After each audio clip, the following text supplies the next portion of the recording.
To begin with, for the first impeachment complaint, which we will be referring as Castro impeachment complaint, we're requesting the endorsers, the Honorable Tino, the Honorable Co, and the Honorable Ilago. Madam Chair, may I proceed? You may proceed, Honorable Tino. Maraming salamat, Madam Chair. Madam Chair, mga kinatawan at mga kababayan. Noong July 2022, kakapanalo pa lang ng UNITEAM sa pambansang eleksyon. Bago pa man uminit ang kanyang upuan, humingi na agad si Vice President Sara Duterte ng confidential funds sa Malacanang. Sa kabila ito ng katotohanan ayon sa tradisyon at batas, walang CF, confidential funds, ang Office of the Vice President at lalong walang CF ang Department of Education. Ngunit, dahil panahon pa yon ng UNITEAM, ang alyansang binuo para sa pag-isa ng ticket ng Marcos at Duterte, hinugot ng Pangulo ang 125 million pesos mula sa kanyang discretionary fund, yung tinatawag na contingent fund, para ibigay sa kanyang bise. Noong December 20, 2022, inisyu ng DBM ang cheque sa Office of the Vice President. At sa loob lamang ng 11 araw, sa gitna ng Pasko at Bagong Taon, inulat ng OVP na simot na ang 125 million pesos. 125 milyong piso nilustay sa loob ng 11 araw. Insulto ito sa milyon-milyong Pilipinong nagkukumahog araw-araw para lamang may maihain sa kanilang hapagkainan. Hambog na pananahimik at pag-iwas o asal pusit ang naging tugon ni Vice President Sara Duterte nang usisahin ito ni ACT Teachers Representative Franz Castro na ngayon ay complainant na noong 2023 budget deliberations. Ngunit, hindi masusupil ang katotohanan. Ang Commission on Audit mismo ang naglabas ng Notice of Disallowance para sa 73 million na pondo ng CF. At sa pagpapatuloy ng investigasyon ng Kamara, tumambad ang mas malawak na anomalya. Aabot sa 612.5 million ang kabuuang CF o confidential fund ng OVP at DepEd na nakabalot ng duda mula 2022 hanggang 2023. Nakakita tayo ng mga dubious accomplishment reports at mga peking resibo. Sino ang makakalimot kay Mary Grace Piatos? Isang pangalang hindi matatagpuan sa kahit anong record ng gobyerno, ngunit ginamit para pirmahan ang paglabas ng pondo ng bayan. Ito ay isang malinaw na panloloko at pambabastos sa proseso ng audit. Batay sa mga ebidensyang ito, maliwanag na dapat ma-impeach si Vice President Sara Duterte sa batayan ng betrayal of public trust dahil sa sumusunod. Una, gross abuse of discretionary powers sa paggamit ng mahigit 612.5 million na pondo.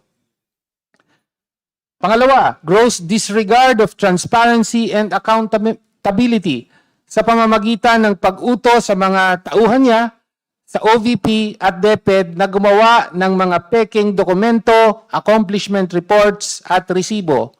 At pangatlo, dereliction of official duty dahil sa harap-harapang at paulit-ulit na pagtanggi sa oversight powers ng Kongreso. Sa harap ng mga akusasyong ito, anong naging tugon ng Vice Presidente? Paiba-iba, pabago-bago. Noong una, sinabi niyang ginamit daw ang confidential fund para sa national security at counter-insurgency dahil magkaugnay daw ang national security at education. Nang magbitiw na siya sa gabinete, sinabi niyang ginamit daw ang pondo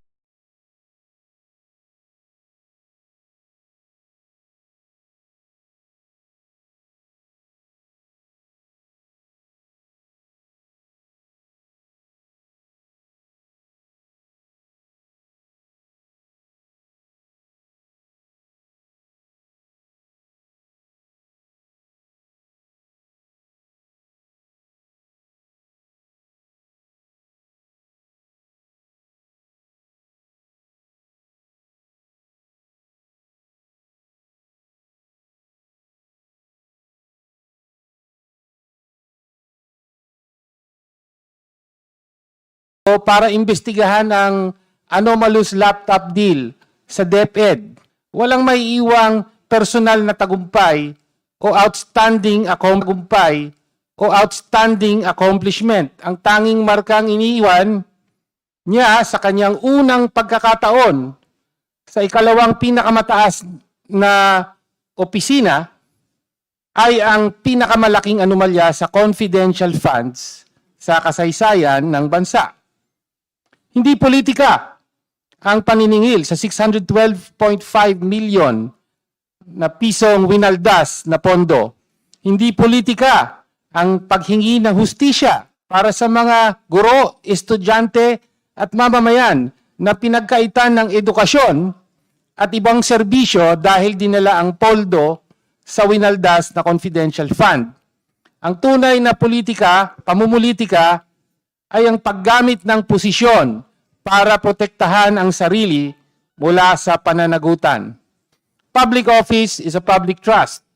At kapag ang tiwalang yan ay nilapastangan, kapag ang kaban ng bayan ay ginawang personal na piggy bank, wala nang ibang nararapat na hatol kundi ang pagpapatalsik. Kaya dapat siyang ma-impeach. Maraming salamat po.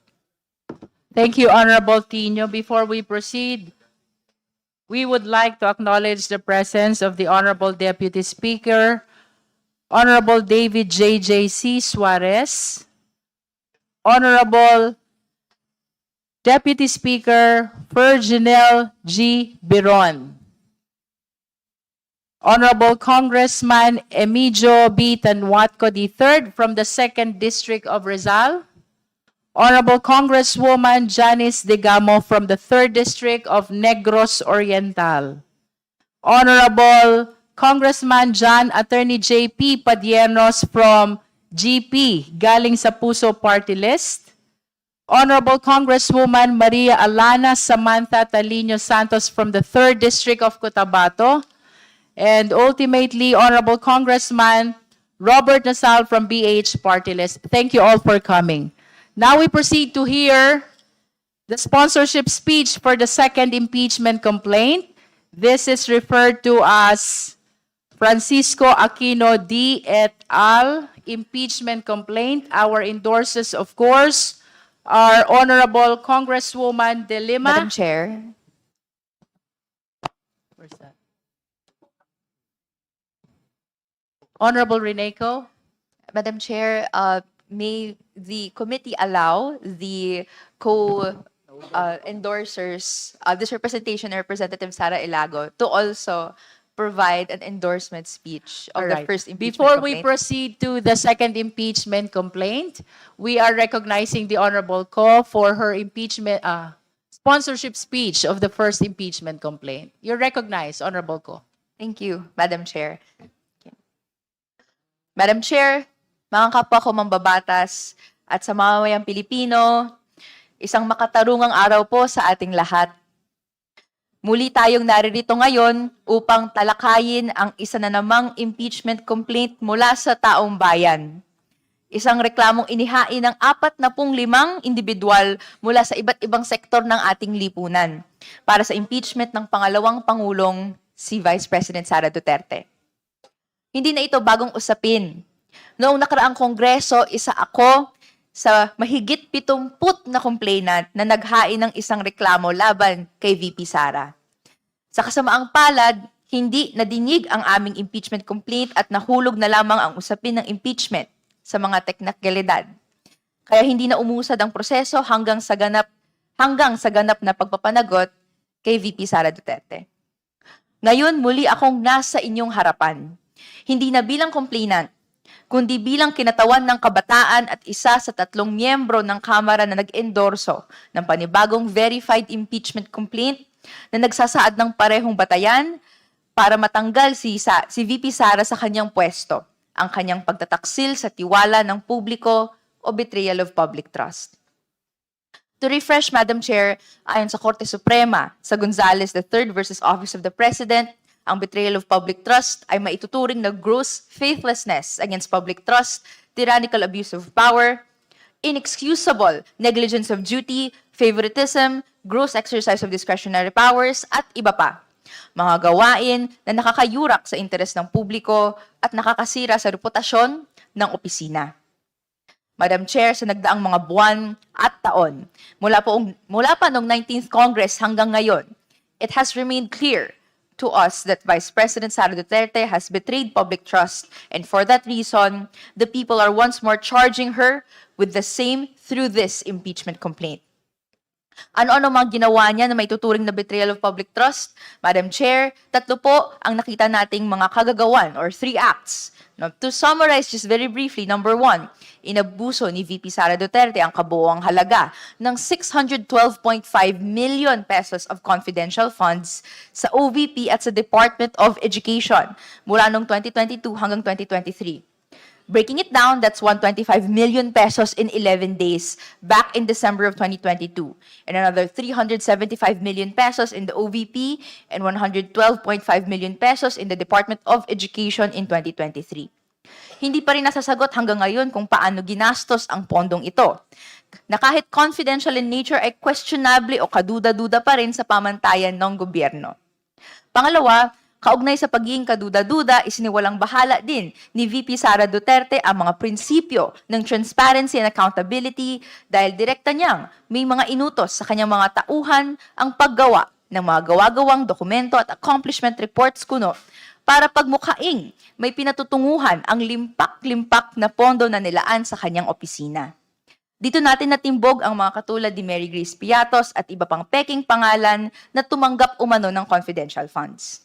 At panghuli, inabandona ni VP Sara Duterte ang kanyang tungkulin bilang halal na opisyal dahil binasta-basta niya ang otoridad at responsibilidad ng Kongreso na imbestigahan ang budget ng kanyang opisina.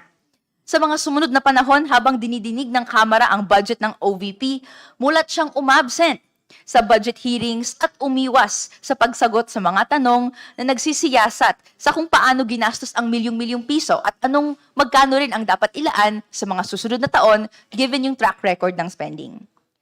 Madam Chair, anong ehemplo at mensahe ba ang pinapakita nito sa kabataan? Na ang pondo na dapat napupunta sa edukasyon, sa pagde-develop ng kabataan, ay nilustay ng dapat namumuno nito?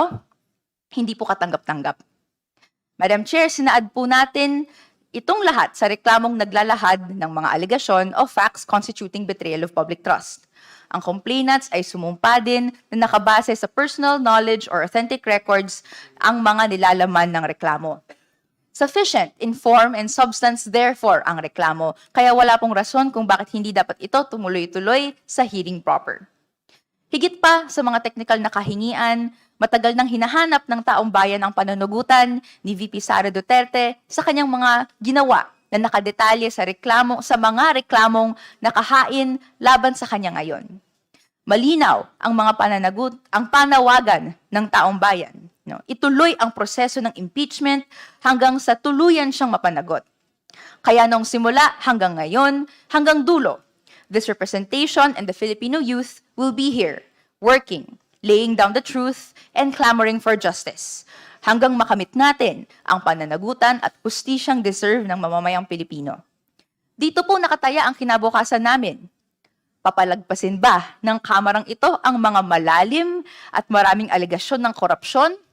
O magiging masusi sa pag-imbestiga at syempre ituloy-tuloy ito hanggang makamit yung tunay na pananagutan? Madam Chair, this impeachment has been long overdue. So allow me to reiterate, bilang mga mambabatas, hindi dapat tayo matakot na ungkatin ang katotohanan at panagutin ang mga nasa katungkulan. Ang hiling ng kinatawang ito, let the Filipino people who suffered from disasters and lacking basic social services because of misuse and abuse of public funds see their day in court. Let the Filipino people repose their trust in a public office that deserves it and does not betray it. It is no surprise that the following call has saturated the streets nationwide in the past weeks. Marcos Duterte, walang pinag-iba, parehong kurakot, pahirap sa masa. And so we, the Filipino youth, echo the call of the people. Lahat ng kurakot, dapat managot, mula sa baba hanggang sa tuktok. Thank you, Madam Chair, for your indulgence, and I also wish to extend this same courtesy to also my fellow co-endorser, Representative Sara Elago. Thank you, Madam Chair. Thank you, Honorable Con. Now we recognize the Honorable Sara Elago. Maraming proceed. salamat, Madam Chair. At isang makabayan at palaban na pagbati sa lahat. Ang Gabriela Women's Party ay buong paninindigang iniendorso ang Castro et al. Verified impeachment complaint laban kay Vice President Sara Duterte. Ayon sa verified impeachment complaint, batay sa betrayal of public trust at batay sa mga dokumento at testimonya sa mga pagdinig kung saan nalantad ang paggamit ng confidential at intelligence funds, malinaw na ang Vice Presidente ay may buong otoridad, may buong kaalaman sa pagpapalabas, paggamit at pag-uulat ng mga pondong ito. At kung may otoridad, may kaakibat na ganap na pananagutan. Malinaw na batayan ng betrayal of public trust ang pang-aabuso sa diskresyon sa 612.5 million na confidential funds mula December 22 hanggang third quarter ng 2023. Sinong makakalimot sa 125 million na confidential funds na ginastos lamang sa loob ng 11 araw? Ang paggamit ng confidential funds nakabatay sa pinakamataas na antas ng tiwala na ang opisyal, ang opisina na humahawak nito ay gagamitin lamang ang confidential at intelligence funds para sa layuning pinaglaanan at mahigpit na susunod sa mga batas at mga patakaran. Ngunit winasak ang tiwalang ito. Nabigong magsumite ng kompleto at maayos na liquidation reports sa COA at mas masahol, may mga huwad na accomplishment reports at gawa-gawang acknowledgement receipts. Ayon sa reklamo, sa ilalim ng kanyang utos, may mga tauhang nagpeke ng mga dokumentong isinumite mismo sa COA upang magmukhang may mga activities o pangyayaring naganap kahit pa wala naman. Ang ganitong gawain ay hindi simpleng issue lamang sa paperwork, kundi pagsira sa integridad ng mga institusyon at pagnanakaw sa karapatan ng mamamayan na malaman ang katotohanan. Dagdag pa, ang sadyang pagtanggi na kilalanin ang oversight function ng Kongreso ay pagbaluktot sa mga sistema ng pagbabantay sa kapangyarihan. Ang tinatawag na pusit na taktika, pag-iwas o paglusot para lumabo ang usapan sa mga budget hearings at ang pag-utos na hindi dumalo ang buong OVP sa mga pagdinig ay pagyurak sa isang kapantay na sangay ng pamahalaan at pagtatangkang at pilit na umiwas sa pananagutan. Taong bayan ang biktima ng pagwawaldas at paglulustay ng pondo na kaugnay nito. Mga ordinaryong mamamayan na nagpapagod at makapagbayad ng patong-patong na buwis. Mga ordinaryong mamamayan na sa araw-araw ay umaasa na ang kanilang pinaghihirapan sa araw-araw ay makikita sa mga serbisyong abot kamay at may kalidad. Sa edukasyon, sa kalusugan, sa pabahay, at marami pang ibang serbisyong panlipunan na lubos na kinakailangan ng taong bayan. Habang hirap na hirap ang ordinaryong kababaihan sa pagbabudget sa araw-araw, limpak-limpak na salapi pala ang winawaldas lamang ng ating mga pinakamatataas na opisyal. At habang daang-daang milyong piso ang mabilis na winawaldas para sa mga lihim na gastusin, nananatiling kulang na kulang ang mga silid-aralan, mababa ang sahod at suportang natatanggap ng mga guro at mag-aaral. Kaya naman, malinaw ang pattern ng pagkakanulo sa tiwala ng publiko, ang pag-abuso sa kapangyarihan, pamimeke ng mga record, at pagharang sa pananagutan. Kaya mariin naming hinihikayat ang komite na ito at ang buong kapulungan, suportahan natin ang reklamong ito upang pairalin ang prinsipyong walang sinuman, gaano man kataas ang posisyon, ang makaiiwas sa pananagutan. Walang sinuman, gaano man kataas ang posisyon, ang higit sa batas at higit sa interes ng sambayan ng Pilipino. Maraming salamat. Thank you, Honorable Elago. That completes the endorsers of the first impeachment complaint.